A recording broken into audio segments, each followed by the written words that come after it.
এত গরম, বাইরে এত রোদ্দুর, আর পারি না, খুব কষ্ট হচ্ছে। দাও বউ, জল দাও। আমি জল দেবো না, আমি চাও দেবো না, আমার খুব রাগ হয়েছে। আবার কি হলো তোমার? তোমার আবার কি হলো? এই তো ফিরলাম, আবার কি? তোমাকে আমি বলেছিলাম যে আমার জন্য একটু ফুচকা কিনে নিয়ে আসবে, আইসক্রিম কিনে নিয়ে আসবে, কই তুমি তো আমার জন্য কিছুই আনলে না। আমার কি কষ্ট হয় না? আমার কষ্ট হয় না?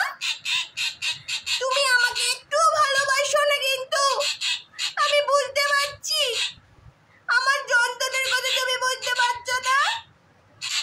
ও আবার ছিচকাদুনির মতো কান্না শুরু করে দিল। কি মুশকিল, কাজ করে এসো, আমার শান্তি নেই।